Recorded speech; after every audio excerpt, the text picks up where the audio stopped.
The last item regarding hatching that I'd like to mention is the fact that when we place floor patterns or floor tiles in our drawings, we like for them to be centered very much the same way as if we were doing this in our actual kitchen or bathroom or whatever room have you. We would like the pattern to begin at a certain location, and currently it's not doing that, and you could say that it is not spaced equally in this kitchen floor. By default, the pattern begins at 0, 0, and it works its way out in all directions from that point. What I'd like to show you now is how to make the pattern begin from a different location. So what I'll do first is I'm going to move this pattern out of the way. As you can see, it's behaving as a single entity, and that's what we want.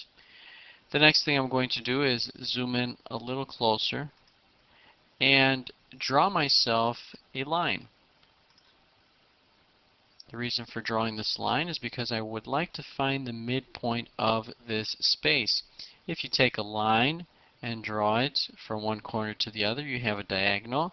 The midpoint of that diagonal would represent the middle of this space right now. Let me zoom previous. And now I'm going to type in at the command line a word called snap base. As you can see, it's one single word. I type it in and I enter. Currently the value is at x equals 0, y equals 0 for this snap base. I'd like to change that. And I don't know the exact location, so I'm not going to be able to type it in.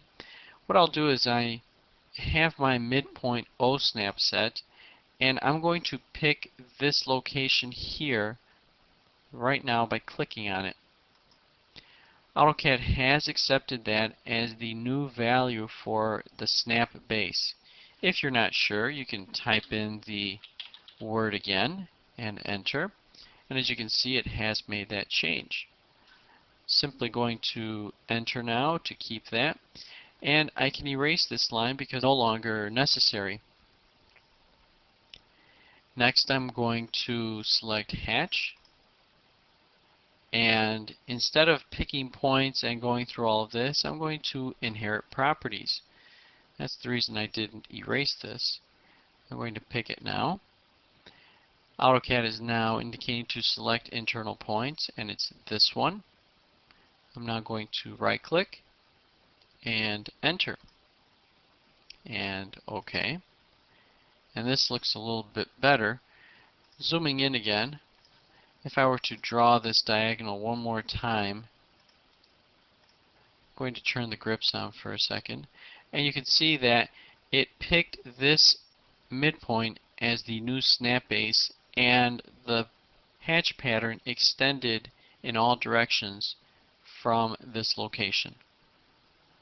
So I can erase that line, I don't need it. Zoom out again, rather zoom previous. I can erase this line.